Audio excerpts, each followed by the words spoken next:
And I've convinced myself during that time that actually, business isn't necessarily what I want to do. And I thought I was very intrigued in those days by diplomacy. And in a true exhibition of cluelessness, I even for a while thought, I would like to get into politics. Oh, wow. So I think what initiatives like this do is help contain that upward momentum in pricing, but it's quite unlikely to my mind that prices on an absolute basis come down. We have to make clear to us, be very clear first of all with ourselves, but I think to our teams, that the first expectation when you work at Godrej is that you're going to do the right thing. And I think there is an opportunity for Godrej Properties to get to a 10% kind of market share. It will take a lot of excellent execution to do it, but we do think that that opportunity exists.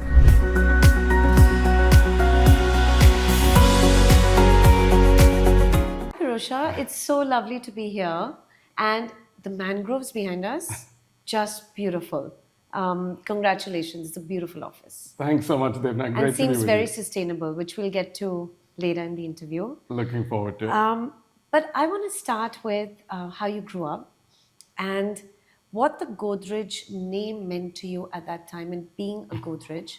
Were you aware that Godrej products were in most homes across the country and the impact that this brand had? Well, I think most of the time growing up, frankly, the Godrej name was just a normal family name, and that's how we thought of it. But I think we were aware pretty early on that the group made a lot of things. I think we grew up, of course, using a lot of the products we made, because I think my father in particular was very adamant that there was any product we made, we must, of course, use it at home. So Of things course. like our soaps, our refrigerator, other things like that were always Godrej products. I think aware of it from that sense, from a very early stage, but I think it took a long time to understand, the full strength and consequence of the brand. And of course, later, as I joined the business and kind of saw the advantages the brand provided, I think that's when it came into full effect. But growing up, it's a bit of a mixed bag. I think you're aware of it, but not something you pay that much attention to. Yeah. But I feel like this is one group where all the family members, for the most part, carry this name with a lot of responsibility. Would you say that's true? I think so. I think, again, one of the big benefits of the name is that in almost every situation, you kind of see its impact, right? So when we are speaking to bankers, for example, there's an innate trust that this is, the Godrej Group, we are happy to do business with you, tell us how we can help. And there's an implicit trust. Similarly, if we're, as Godrej Properties going into a new market, where people know nothing of us as a real estate developer, but know of the Godrej brand and what it stood for, they're immediately happy to entrust us with, their biggest purchase decision, which is often their home. So I think the strength of the brand, I think, has been very evident to all of us. What it means to people is extremely clear. And I think we do all feel a sense of responsibility to do our part to kind of build on that, make sure that we leave the brand stronger than we found it. Because I think it has been something that has been such a privilege for all of us to inherit this legacy that, of course, I think the first objective we have before any of our other business aspirations is to make sure that the brand is protected and strengthened through what we're doing. Yeah. Any stories, grandfather stories on his legacy, your dad, that has stayed with you? There are many. I think we're an old group, of course, started in 1897. I think, through the generations, I think there have been many wonderful stories. I think from the start of the group itself and the rationale for the start of the group, I think is one of the things that stayed with me, which is that, my great-grandfather, older brother, Ardeshir, who started the group in 1897, was actually trained as a lawyer.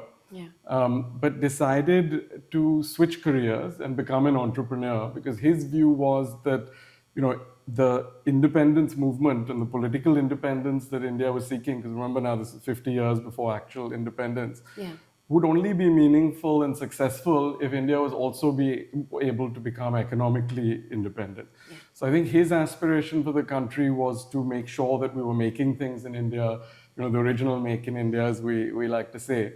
So he started first with surgical equipment business, was not successful with that venture, then started the locks business, which was our first product, Yeah. and built from there. So I think his passion, and he used almost all the surplus cash from the business to actually give to the independence movement, which is again, a thing that started in the Godrej Group was started with this idea that we want to be successful in business, but we want to be a positive impact, I think, on society. And like a nation builder. Exactly. And contribute to it. I think that's always been part of the kind of ethos of the group and has been taken forward in different ways by different generations, throughout the group's history. Yeah, and it's quite amazing that you started with the locks and slowly built your way into every aspect of a consumer's life. And now you are here at the sort of the most significant level, which is actually providing a home. Which is quite fantastic. Yeah, I think one of our early ads for Godrej Properties was actually, before we were known as a developer, was first we made everything for your home, now we're making your home. So, yeah. So exactly. And there's, a feeling of reliability, trust, and of course, I think even an emotional connect because of the legacy and history of the family with your average consumer in India. So, I mean, I can imagine that that's quite a responsibility to shoulder and take forward, apart from being able to leverage it. Yeah.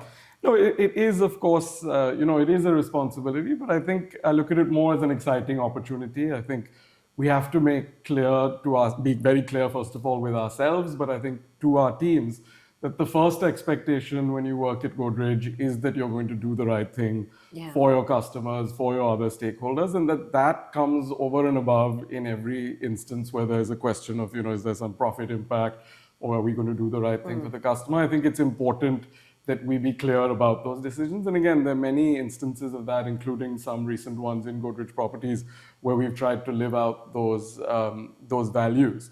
So I don't actually think that part is very complicated because it's actually quite clear. And I think you've just also, it's an organic part of your life and your being. Right. From when you were a kid. I mean, I think it's sort of part of the ethos of living. Right, it's part of the culture, it's part of the ethos.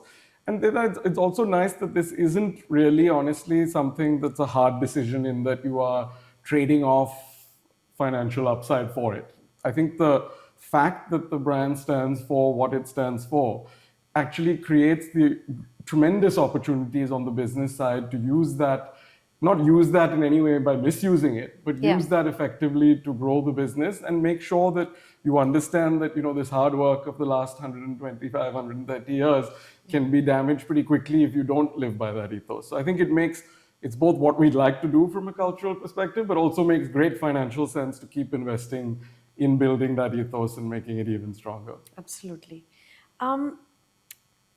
It was obviously inevitable that you would get into the business, that you would get into the group in some way, or was it not? It was, well, it depends who you ask, but for me, it really wasn't actually. So I went through, I think I was a little bit of a confused teenager, so I'd gone to the US for, high school and undergrad, and had convinced myself during that time that actually, business isn't necessarily what I want to do, and I thought I was very intrigued in those days by diplomacy, and in a true exhibition of cluelessness, I even for a while thought, I would like to get into politics. Oh, wow. And which is just, the utter lack of self-awareness at that time always amuses me, now, because I'm hugely introverted, not really very happy to be constantly interacting with a lot of people.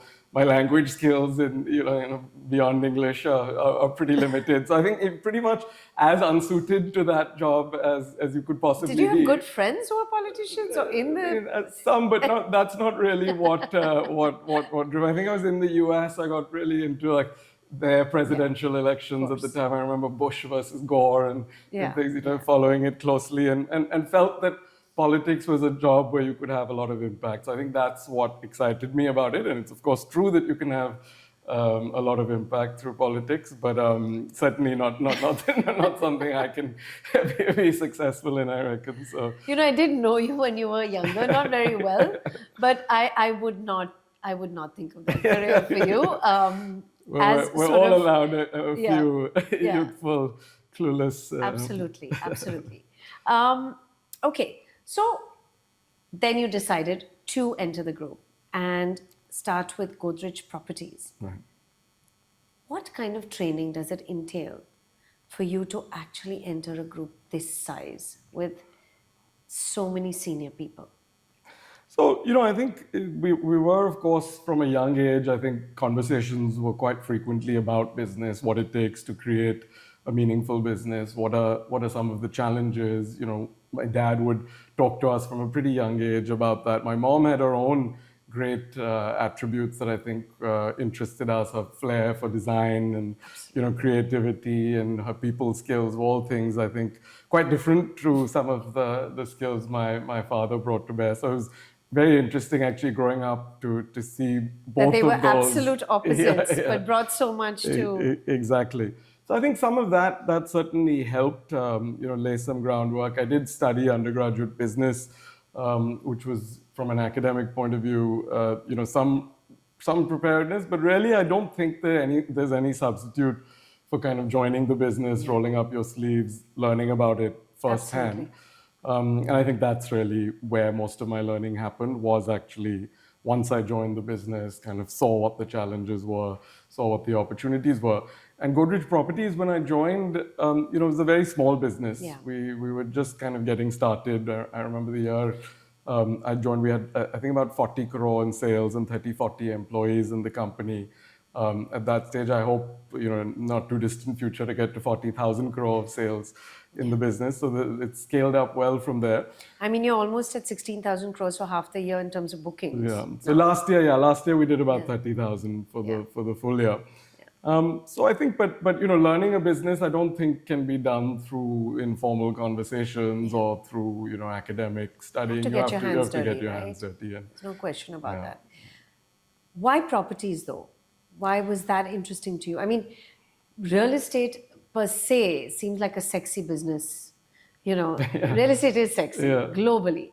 But of course, running it is not, especially in a country like India. So why real estate? So, there were probably three factors that kind of attracted me to Godrej Properties. The first, as you alluded to, is the product itself. I think, putting up a building, getting involved with the design, planning, how you should think about laying things out, is quite an exciting process. It literally can shape neighborhoods, shape cities. And I think that's just a lot of fun. So as a product, I think I was always drawn to that in a way that perhaps not equally drawn to some of the other products we were focused on at the time. So I think that was one reason. Soaps weren't sexy to you? I mean, in their own way, but a building a little bit more fun. Yeah. I think the second thing was it did feel a bit like more of an entrepreneurial opportunity. As I mentioned, it was a very small company. It was not really a company that anyone else in the family at the time was at all focused on. So I think there was an opportunity to have immediate impact and immediately kind of be a little bit more responsible for outcomes than one would have been in the more established businesses. That appealed to me. The third one's a little more silly of a reason, but I'd be lying if I didn't mention it. So I think that at the time was the only business in the group that was headquartered in South Bombay. So we had an office right behind the Bombay gym. And I was coming back from studying in the US. I think the idea of being closer to my friends and things was part of the appeal. And in a funny example of how life moves full circle, not only have I now moved office to Vikhroli, I've also actually moved to Vikhroli. And last year I moved into my home here. So it makes me laugh about the time when I didn't even want to come to This is the delightfully office, honest, Pirojsha. And now you even have a paddle court here. Your sport is here, your work is here, your life is here. That's amazing, but that's life. Especially when you grow. It's just so convenient to be here. And it really is beautiful here. Oh, thank you. It's like another world that you've built. You've now grown to be the second largest developer in Mumbai?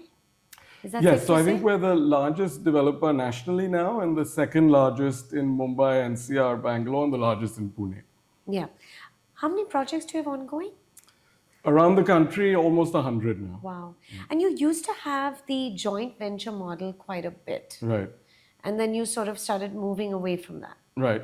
So we've done most of our projects in recent years as outright acquisitions for a couple of reasons. I think the joint venture model was especially helpful when the company was very small, didn't have much capital. And the group's philosophy has largely been to let businesses fund their own growth. So I think what the joint venture model allowed us to do was, with limited capital, scale the business quite quickly by doing many more projects for the same amount of capital, which I think played a very positive role in bringing us to this stage. However, in 4 or 5 years ago, our feeling was that the down cycle in real estate that had started in about 2013 was probably about to turn, and the cycle was going to turn more positive.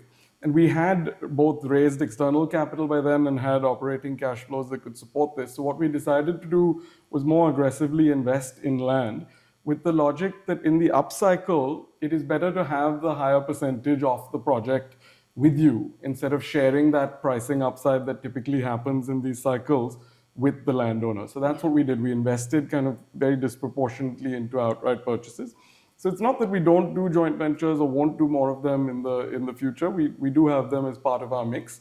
But we do see a lot of advantage in having full economic interest in the project. The other thing is we've scaled now and we're doing 100 projects. Managing that many joint venture relationships is also a bit of a challenge. So I think as you scale, when you're smaller and you're doing 5 or 10 projects, it's much easier to work with 5, 10 partners than it would be to say try to do the same thing with 100 and maybe someday several hundred. Absolutely.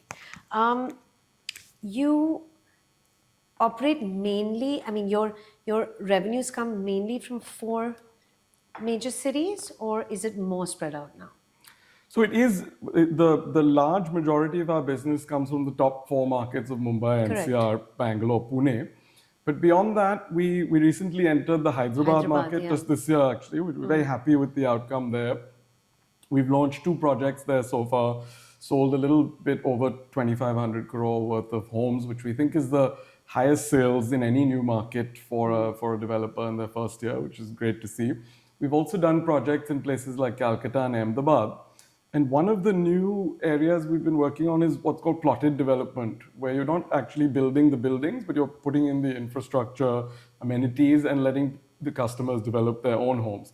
So for that part of the business, we're actually open to going to a wider range of cities. We recently had our first launch in Indore and have 5 or 6 new cities that we're working in under that model. Who is your average consumer now, Pirojsha? Who was it before, and post-COVID, who is it now? Devna, I don't know that there is such a thing as an average consumer. I think because the average in a way hides a lot more than it reveals. So we're doing everything from kind of ultra luxury developments in Carmichael Road, where some of the apartments will be selling for over 100 crore, to many mid-income projects where apartments are under 1 crore.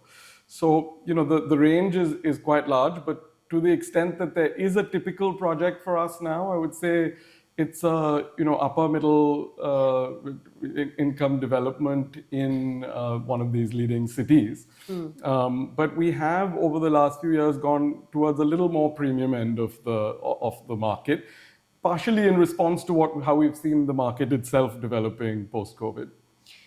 The debate that everyone has in life, at least once a month, I would say, at a dinner table, is what is happening to real estate prices. Tell me, I hear many such questions. I think it's a global obsession. It's not just about India or Mumbai. Of course. But projects like the Coastal Road, which has been an absolute game changer in Mumbai and led to a connectivity that we've never seen before. So there is an expectation that this will lower prices across the board, because the pockets that were earlier, the pockets you wanted to stay in, now has spread, because it's easier to get onto the Coastal Road, come to work anywhere, etc. Right. No, I don't think so. Then I think what happens is, I think what this kind of infrastructure like the Coastal Road, the metros, and many other good initiatives, and I think Mumbai has really set a benchmark for the country in the kind of infrastructure expansion we've seen in the last few years. But to my mind, what that will do is slow down the pace of inflation, which is very important. Because if you don't have infrastructure creation, and your supply stays constant in a growing economy like India, that would put a lot of upward pressure on pricing. So I think what initiatives like this do is help contain that upward momentum in pricing, but it's quite unlikely, to my mind, that prices on an absolute basis come down, because I think, we often get questions, from investors and others that, what about this supply, and the redevelopment industry in Mumbai is growing so much, and won't that temper prices? And I think my response to that is, that the supply is quite visible for all of us to see. We can all see the coastal road, we can drive on it, we can see the construction cranes coming up. But the demand is a little less tangible. So there is, of course, a lot of wealth creation happening in India. There is a lot of demand generation. If we look at our own sales, we're selling 4x what we were 3 or 4 years ago. So the demand is more than keeping up. And you're absolutely right that it is a deep global desire for real estate prices to be kept in check, given kind of the overwhelming share of most people's budget that goes into real estate. But it has globally been very challenging to actually do this. And I think the things that will help this the most are a lot of infrastructure development, and also easing the supply constraints. Because what happens in this industry is that supply takes a lot of time to react to the demand conditions, which is why you see the typical cyclicality of the sector. When things are good, people tend to overcommit developments, which in turn creates too much stock, leads to the next end of the cycle. And people have a very short memory in this sector. So when things are bad, people assume that trend will continue forever. When things are good, they assume the opposite, neither of which is ever true.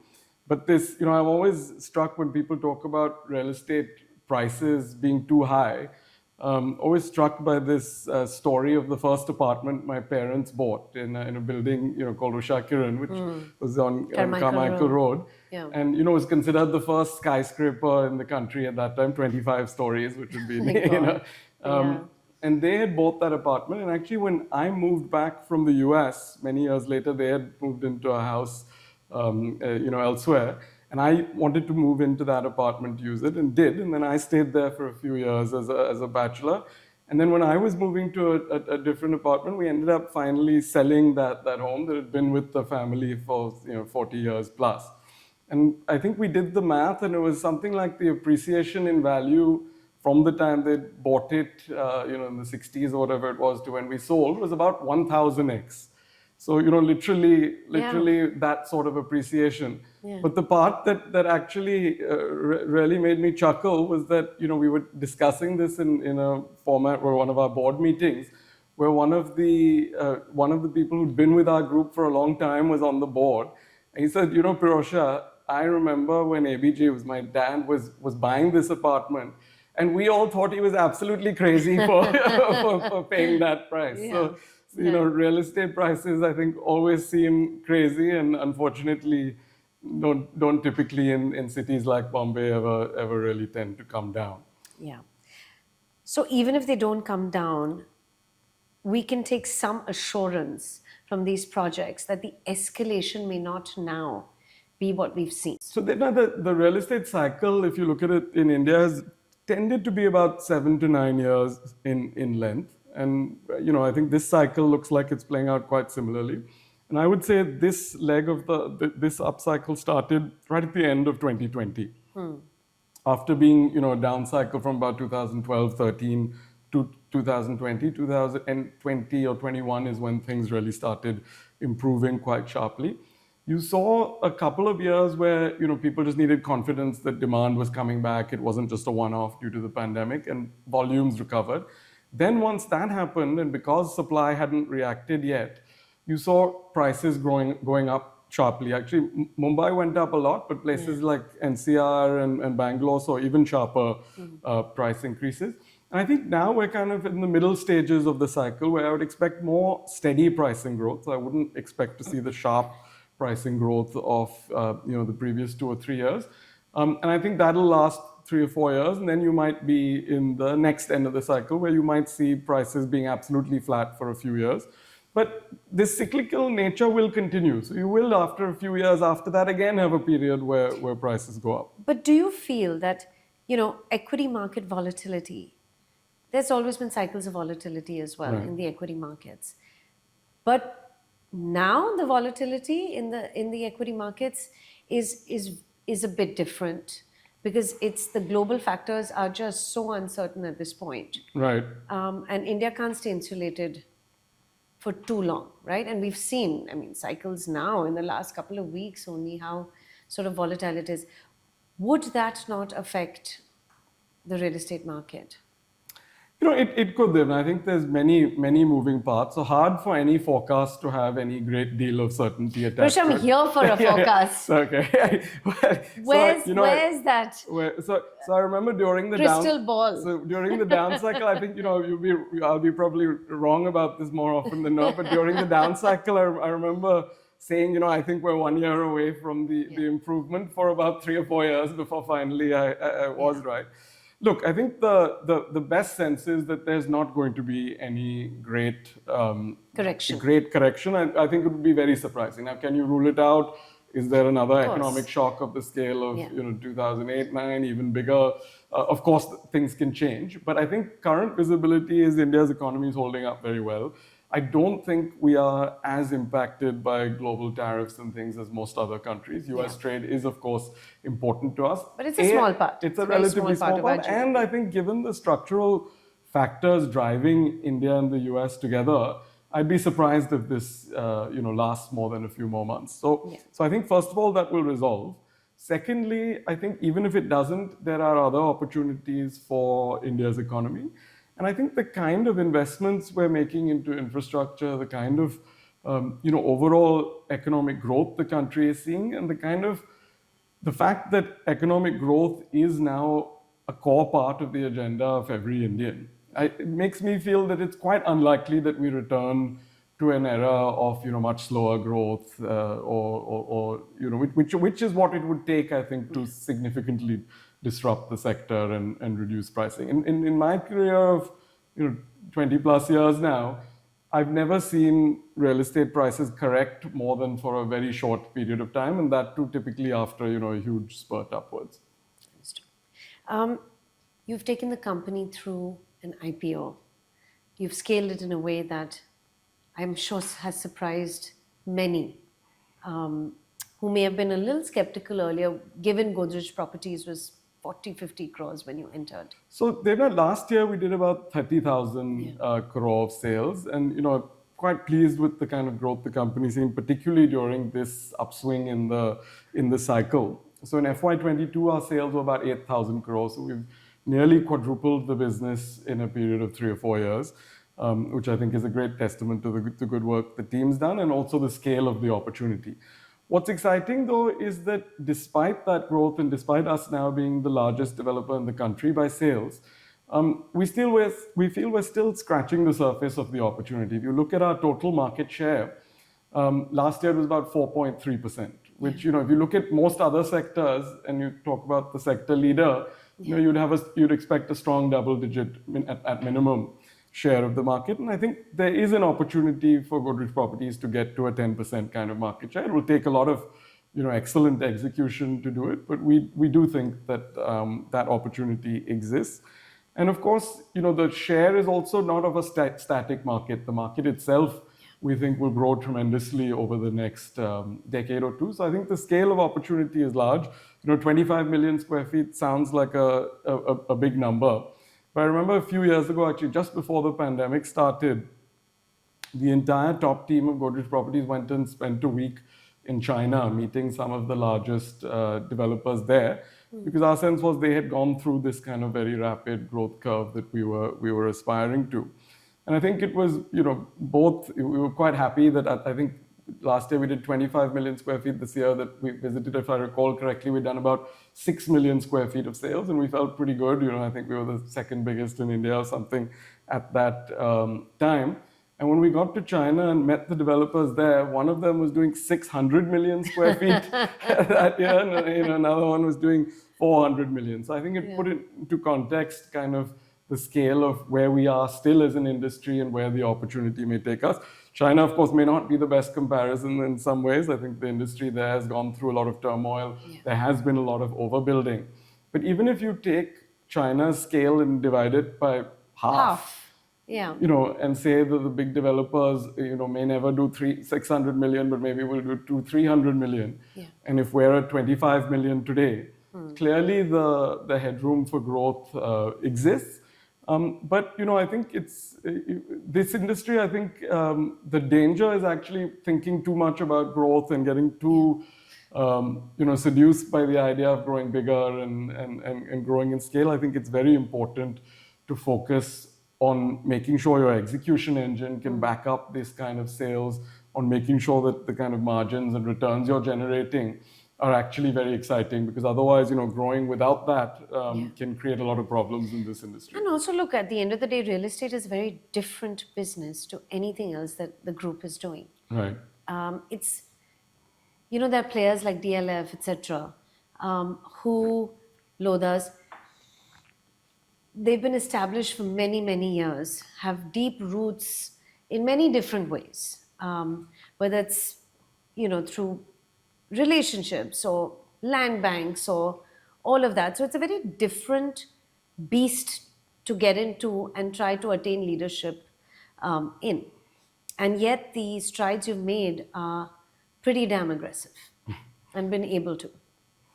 No, I think it's also a business. Everything you just said is absolutely right there. But it's also a business where I think the playing field isn't settled. There are a lot of great companies, lot of opportunity. It's not a winner-take-all sector by any means. So multiple companies can do very well in this sector. And while we may not have some of the advantages that some of our peers may have, I think we have a different set of advantages that we have perhaps to a greater extent than most other players. Which so, for are example, actually more sustainable, in a sense. In some ways, I think some of the benefits, things like having a national brand, has helped us become the first developer that has successfully established itself across markets. So, unlike most developers who typically have 70% plus of their sales coming from their home market, Bombay, which is our home market, contributed about 25% of our sales last year.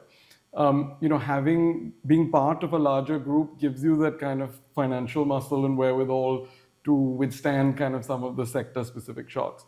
I think having a culture of always trying to get the best teams in place and empowering them versus having an overly promoter-driven culture is another advantage that we bring to bear in the sector. So I think there's certainly some areas where we're at a relative disadvantage, but I would say there are as many, if not more, where structurally we have some pretty strong advantages going our way. Tell me about this Worli project, which is it's a mammoth project for Godrej Properties, right? It's an exciting project. Yeah, we're just about ready to launch that project. It's been quite a journey on the regulatory approval side. Lots of different adventures. I love how you've deemed it a journey. Yeah. Best be polite about these things. So we're finally now at the stage where we're ready to launch. You're right. It's a big, important project for us. Highly visible. This is touching the Mahalakshmi racecourse, fantastic views on all sides. We think it'll be the tallest or the second tallest structure in the country. Once completed, the total sales potential is going to be over 10,000 crore. So quite a fun, exciting project. I've gotten quite personally involved with the design, so looking forward to seeing how this goes. If I was to ask you the three pillars that Godrej Properties stands on, what would you say they are?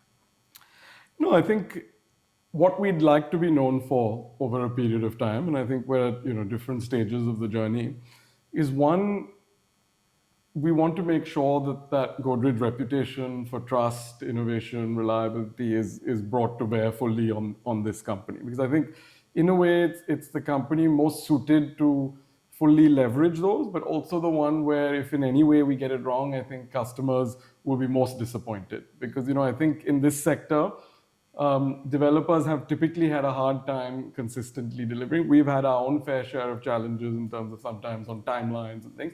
So a lot of my energy and the energy of the team goes into making sure quality and timelines are met. And I think the high expectations that people rightfully have from the Godrej brand, and all of the advantages we spoke about earlier that the Godrej brand brings us comes with the responsibility of being able to do this at a higher level than the industry on a consistent basis. So I'd like for the company, first and foremost, to be known for that, really reliable and trustworthy. The second thing I would say is, outstanding design. Yeah. I think we have an opportunity. I think India has, wonderful design traditions, a beautiful legacy of, some of the most amazing historic design sensibilities. I think we've lost our way a little bit in recent decades on urban design and planning. And I think, most people in Indian cities feel that. I don't think most people feel that Indian cities are what they could be or should be. In fact, one of the things I always hear, and it's intended as a compliment, but it always, makes me feel a little bit odd if we've done a nice development somewhere and, someone is trying to appreciate it. A very typical response is we feel like we're in and name XYZ city outside India, which is not how it should be, I think. So certainly the government, of course, has to play the lead role in terms of planning and infrastructure, and I think I'm very encouraged actually with what I'm seeing, particularly in Maharashtra on that side. And I think whether the coastal road, this new metro line, I think we're going to live in a transformed city over the next decade. Hopefully internally the restoration also takes place equally. Absolutely. So I think, a lot of things have to go hand in hand, but private developers have a role to play in this. So I think, one of the other legs that I'd like the company to stand on is a deep focus on design. And, design has many different parts of it. A lot of times people think it's, about a marble lobby or a nice facade, and that is part of it, but it's also intelligent layouts, creating walkable spaces, putting a lot of focus on, the landscape and the kind of environment you're creating there. Because most often, the spaces that people truly enjoy and love are spaces where they feel connected to nature, feel, a generosity of space. You don't typically remember, there was this gold, this or that. It's about light, air, space. Exactly. So I think that's another thing I'd like us to, be famous for over the years. And I think if I was to choose a third one, I'd probably say sustainable development. Yeah. That's been a core philosophy for the Godrej Group throughout its history, whether, preserving these mangroves in the heart of the city or putting up in, I think, the year 2000, what was the highest rated green building in the world in partnership with CII. And even Godrej Properties, as early as 2010 committed that all of our buildings would be third-party certified green buildings. Very happy to see that, and actually just the last couple of weeks, we've been ranked #1 globally on 2 different sustainability indexes. One is the S&P one, and the second is what's called GRESB, which is an industry-specific one. So I think all of these are, good testament to the work done, but I think in each of these, we're really, again, scratching the surface of the opportunity of what's ahead of us.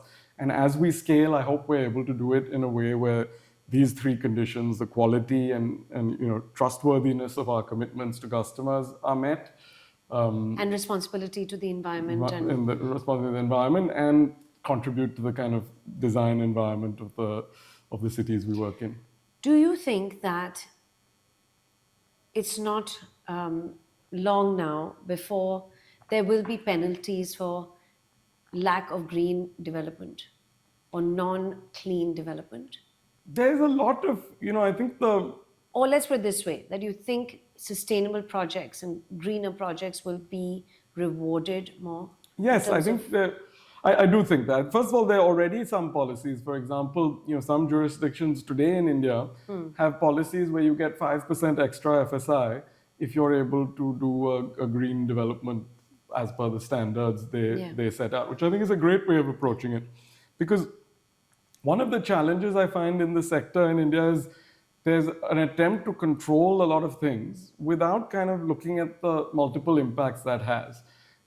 It's great to say that we want an environmental approval for each project in the country, and but the size, if you're doing a project in Bombay and you're in a highly developed area, why does it need an environment approval? Most of these, almost 100% of these, are actually approved. So there's not that projects are getting stopped. So I would far prefer a system that said these are the things that are mandated. You must do them, but we're not going to slow down development timelines, because we were talking earlier about affordability. And I think one of the biggest drivers of lack of affordability in the sector is the lack of predictability. So if today we're making an investment into buying a piece of land, if we know that the regulatory approval process will take 6 months, you can budget for that, plan for that, and move accordingly. If you have no idea what it's going to take, that creates a lot of uncertainty and ultimately reflects through delays and interest costs in higher prices to customers. I think balancing all of these priorities is critical. But the government, to their credit, I think has made sustainable development a huge focus and has looked at both carrots and sticks to incentivize the industry. I think the key is, how do you achieve that in a much more streamlined fashion? Moving on to taking over, or I think I would say taking over from your dad, as well, you and Nisaba and Tanya, of course, together. But these are big shoes to fill, right? I mean, he is inspiring and inspirational to many, and also stands very tall in corporate India for many reasons, not just about growth, but many other reasons as well. Your mom, as you said, had tremendous goodwill and created her own brand. Do you feel it's big shoes to fill? Well, of course it's big shoes to fill, but does it intimidate you or overwhelm, especially at the start? I don't really think so. I think, of course, you're always learning. I think it's important never to be, overly confident or think you know it all. And certainly, we and I are very far from that situation. But I think what's been great for us is, first of all, the way my father handled leadership of the group, the way he helped each of us grow into our roles, and the way he knew when to hand over the reins.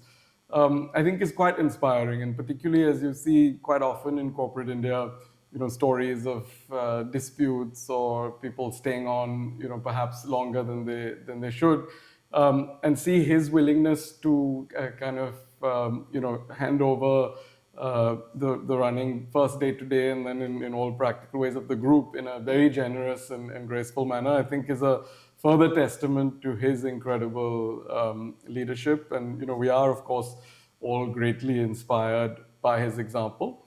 But I think it's important to both be inspired and humbled by that, but also excited about the opportunity and excited about the ability you may have to script a new chapter for the group. So I think there are many things that the group has done remarkably well. I think the fact that we've inherited a brand that is this strong, a reputation for trust that is kind of implicit, is absolutely fabulous.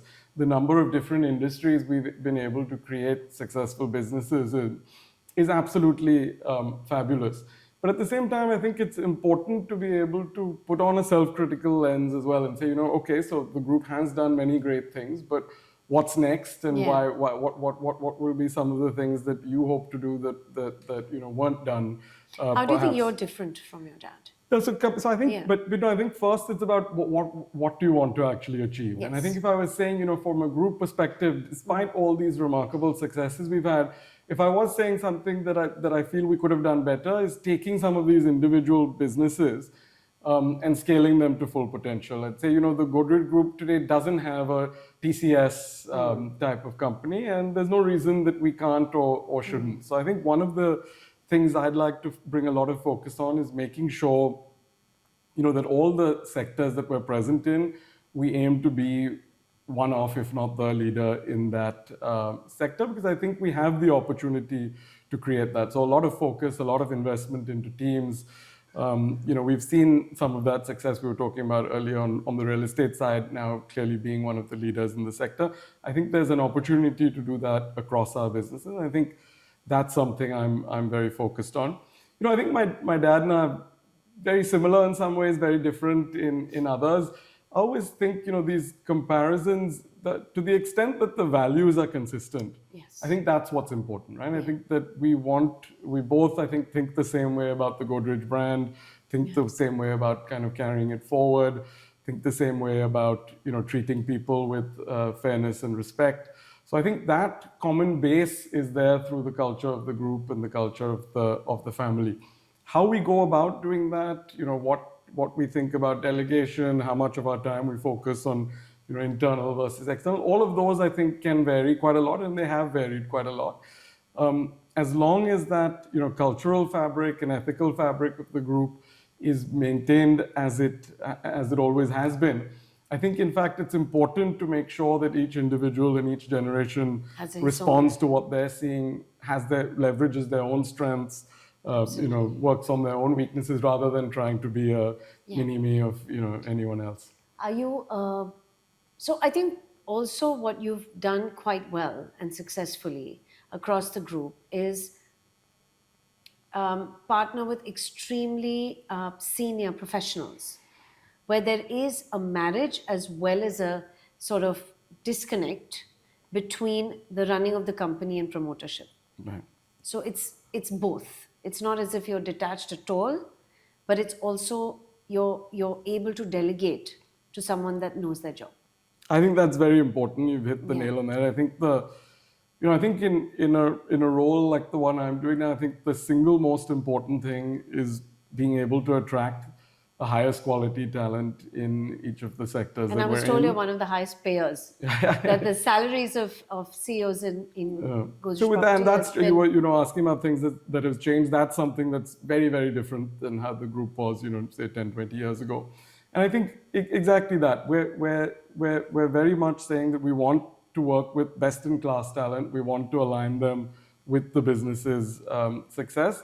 And to my mind, the thing that motivates and empowers talent the most is making sure that they have freedom of decision making. So I think you have to pick the right people, pick the best people, align their incentives, and then, in my view, give them a lot of freedom to operate the business. And I think we've all experienced that in our professional careers, how empowering and liberating it is when people let go of that control. I think in my instance, for example, when my father encouraging me from an early age to take decisions, to run businesses, I think if you feel a great sense of freedom, a great sense of accountability to deliver results. And I think that's what we've tried to inculcate. So I think, my role as I see it is to get the best talent, empower them, motivate them to the extent I can, help make sure that you don't become, a clog in the system. I think quick decision making is very important, and something I think sometimes family businesses can be a little bit slow on. But absolutely, I think getting the right talent, aligning them, and then giving them a lot of freedom to operate. And if they're not able to do it, of course, then taking that call as well is one of the big keys, we think, to future success. Do you work with Nisa and Tanya on strategy for the group at large? Do you guys have regular meetings, sort of brainstorm about each of the roles that you have? Yes, I think, family business is funny in that sense. We, often have lunches at work where we're talking about our kids and nothing to do with the office at all. And then, social or Sunday catch-ups where it's entirely about work. So it's all a bit blended in that sense. But certainly, I think we have a very good working relationship, very collaborative, constantly bouncing ideas off each other. And I think it's very helpful. I think we've each had a different set of experiences, responsibilities, but I think you're a great deal of implicit trust. You're all pulling for the same outcomes. Yeah. So do you think that helpful. is also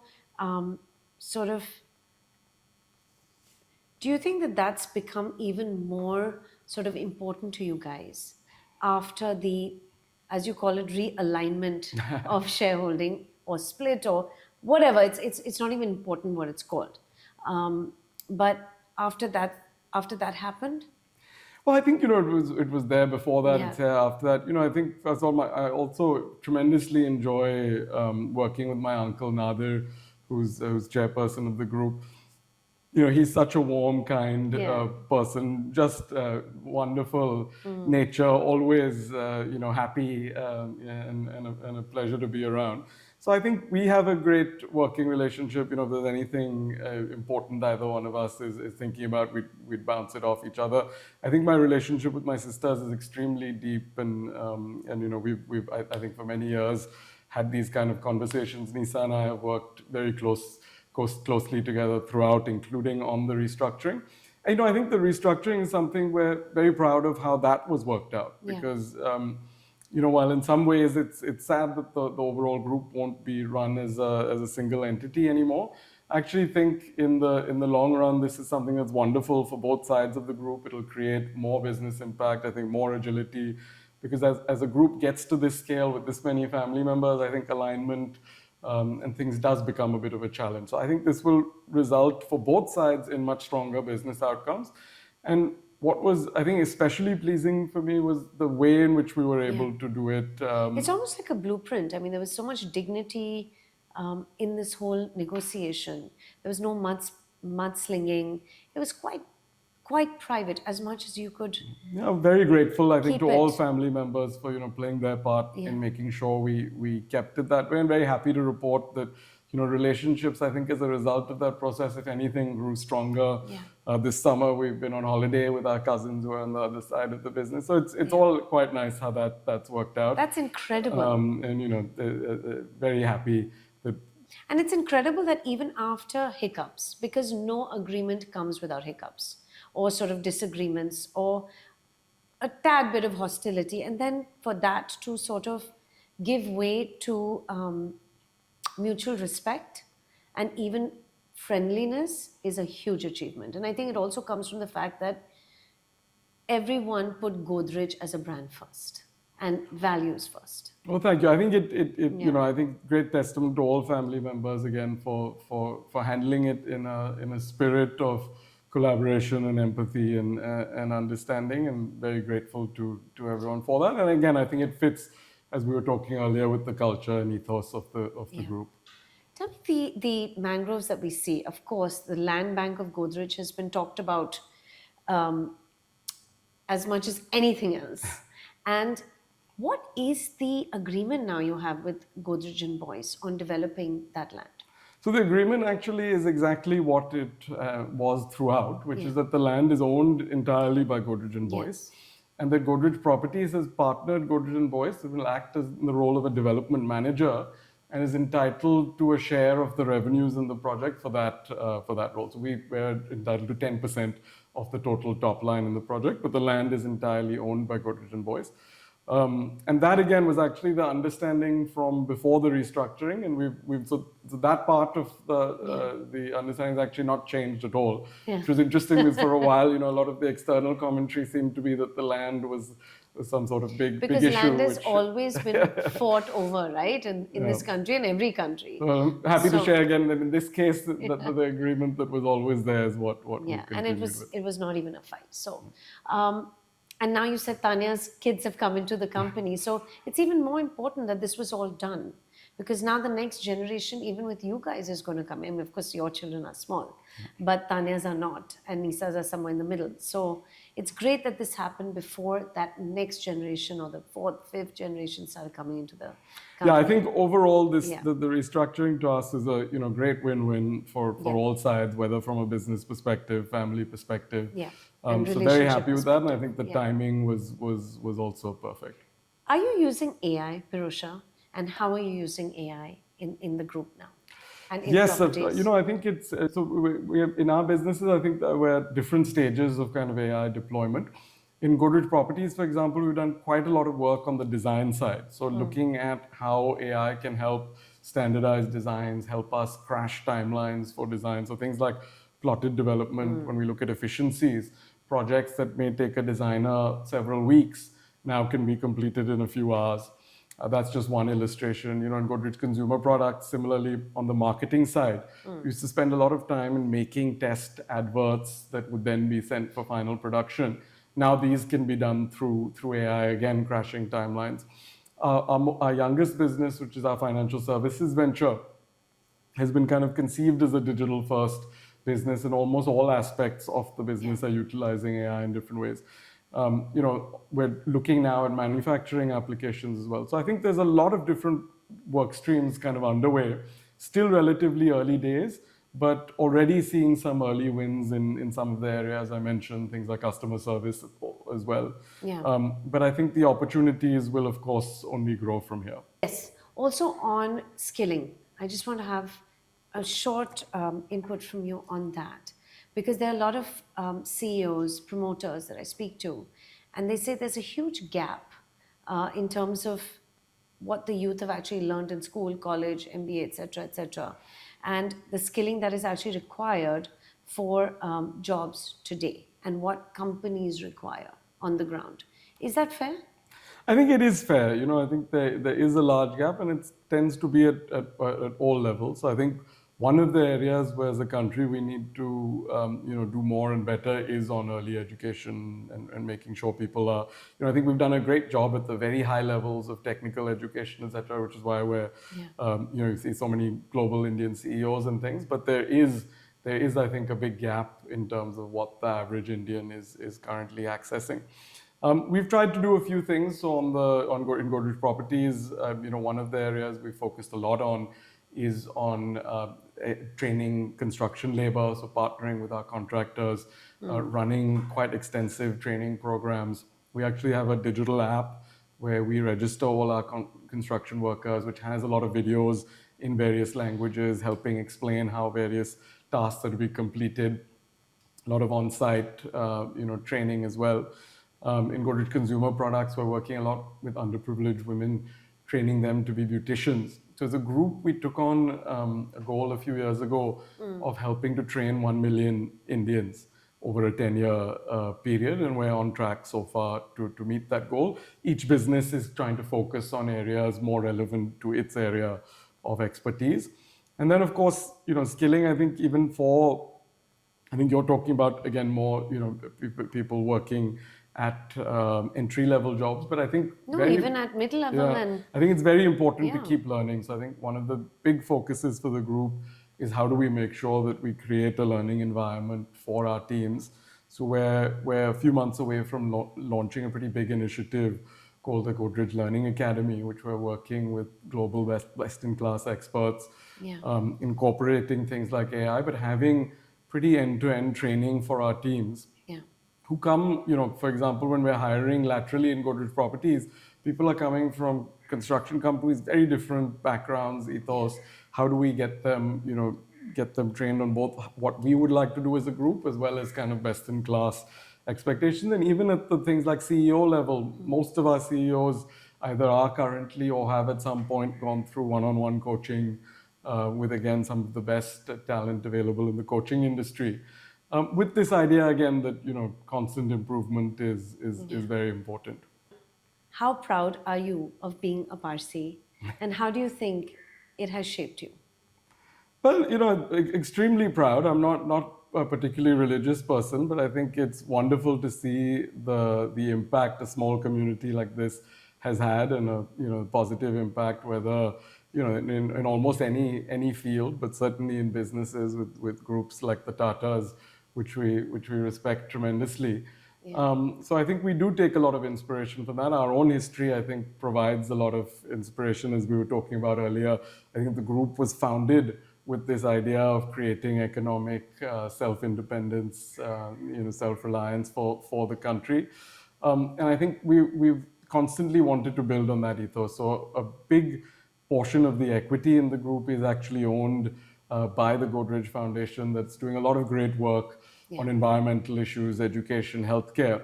And I think one of the things we've just been discussing recently is how can we actually, just like we have very strong ambitions for the businesses to scale, we similarly want to make sure that the philanthropic impact the group is, creating is also scaling at a similar pace. So I think we're just working on a plan to ensure that our philanthropic spend goes up by 5 to 10x over the next 2 to 3 years. So, I think there's, again, India is a country with, almost endless opportunities, also very, very, significant challenges. So I think it's important to try and seize the opportunities and all do our part to the extent we can in addressing those challenges. And what about parenthood? How do you keep your kids grounded, Pirojsha? Because you grew up also as a Godrej in Mumbai, but it was a very different world at that time. No, I think it's a lot about teaching them a good set of values and teaching them both through speaking to them about it, but hopefully really also trying to demonstrate it, because I think just speaking without the demonstration won't work. So I think making sure they understand that the privilege they're growing up in is something they should be grateful for, and something that they're frankly just lucky that they were born into this kind of privilege, and that it doesn't change anything. That doesn't make them better than anyone. It doesn't make them more entitled to anything than anyone, and that they must treat everyone with a sense of respect. Be very kind, be empathetic, and I think that is the most important lesson we can teach our kids. I'm a big believer that everyone's their own individual, will have their own interests, their own passions, and as parents, I think it's more our role to encourage and promote them, exploring those passions and interests, than try to guide them into our own passions and interests. But I would say that this values-based, just like we were saying earlier, in the business, it's perfectly fine for people to want to do their own things, have their own style, as long as everyone is operating from a common playbook on that. But in a sense, you were groomed to be part of the group. Are you doing the same for your kids? I don't know if I was, to be honest. So I think, that's debate. I think I've actually kind of found my own way. As I said it for a while, I thought I wouldn't do it. Be a politician. Yeah, exactly. no one told me that, I shouldn't do that, or I must come to the group. So it was actually my choice to say, I'd like to work here a couple of years, see how it was. And then I kind of enjoyed that. So one of my, they're still very young, of course, but one of them now says, "Daddy, I want your job," and the other one says, "I want to be a marine biologist." So we'll see how these things go. And we'll touch base in a few years to see who's doing what. You love to play paddle. You spend your time well. You travel. You play paddle. I think you have a reasonable balance because you've hired senior people, and as you said, you're allowing them to make decisions. Last question. Let's say you didn't have the capability to run this company, but you came in anyway because that's what you wanted to do. Do you think you would still have this power of leadership and seniority today? Would that have been allowed? No, I don't think so. I think, we have as a family discussed quite intensively who should lead what part of the group, why. So I don't think if the feeling within the family and the group was that an individual isn't competent, that they would just be allowed to take on that role irrespective. But it is a challenge in family businesses, right? Yeah. I think the great thing about family business is you can get the right talent in the family. It's great because there's great long-term lock-in. You're not worried about them leaving for someone else. On all levels. So there can be great upside, but what you say is equally true. That if the wrong people are there, it is hard to make people move out sometimes, and it can create the opposite effect. So I think what we've tried to say is that we will continue to check in with each other about what's happening, how performance is going, and try to make sure that we're not feeling just entitled or we're here because of our last name, and that we really think we can and you're actually make a accountable. Yeah, absolutely. Give me one word to describe yourself. Oh gosh. Not just funny. I would say funny is right up there, which I did not know actually, that it was so funny. This is too tough now. One word to describe yourself. I think loyal, ambitious, maybe. Resilient, loyal. Yeah, I think I'd go with loyal. I think for the people, people whose back I have, I think I have it all the way. Great having this chat. Thank you, Pirojsha. This was lovely. Thank you. Thank you.